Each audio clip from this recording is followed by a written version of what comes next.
હું ગુજરાત કોળી ઠાકોર સેના અધ્યક્ષ જયેશ ઠાકોર.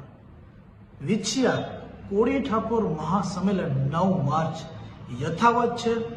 જોરોશોરથી એની તૈયારી શરૂ છે. લોકો ત્યાં લાખોની સંખ્યામાં ઉપસ્થિત રહેવાના છે. વચ્ચે એક ભાજપના આગેવાને એવી અમને જાહેરાત કરી કે ભાઈ જો સીએમ સાહેબ મળતા હોય અને સીએમ સાહેબ આવી જાહેરાત કરી દેતા હોય કે ભાઈ તમારો જે મુદ્દો છે એનો નિકાલ થઈ જતો હોય તો તમે આ સંમેલન રોકવા તૈયાર છો?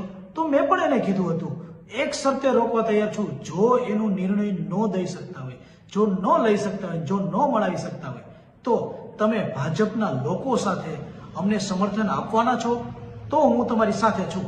એને કીધું કે હા હું તમારી સાથે છું અને એ થઈ જશે, નહીતર હું તમારા લોકો સાથે અહીંયા સમર્થનમાં ભાજપના લોકોને હું લઈને આવીશ. આજે એની પાકા ફોજદારી જ રહી. હવે ફરી ગયા કે નહીં અમે કુંવરજી બાવળિયાને મળવાની વાત હતી, પણ હકીકતની અંદર વાત એ વિડીયોમાં જોઈ લે સીએમ સાહેબને મળવાની હતી અને એ પણ એ નિર્ણય લેવાની વાત હતી કે ભાઈ આનો નિર્ણય આવી જશે, પણ એ ન આવ્યો.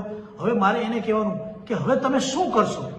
તમે કોળી ઠાકોર સમાજના આગેવાન તરીકે, સમાજના અગ્રણી તરીકે રહેશો કે સમાજના ગદ્દાર તરીકે રહેશો? એ મારે જોવાનું. અને ખાસ કે સમાજના જે વિરોધી જે લોકો વિડીયો અત્યારે બનાવી રહ્યા છે, વાંકાનેર છે, બોટાદ છે, આ લોકોને ખાસ કહેવાનું કે તમે સમાજના આગેવાન છો કે સમાજના ગદ્દાર છો? કારણ કે આ જે સંમેલન છે એ તો સમાજના હિત માટે છે. કોઈ એક પાર્ટી વિરુદ્ધમાં કે કુંવરજી બાવળિયાના વિરુદ્ધમાં નથી.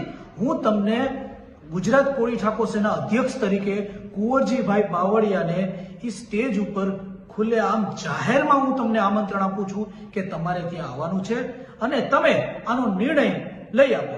ચલો, જય વેલનાથ, જય કોળી સમાજ.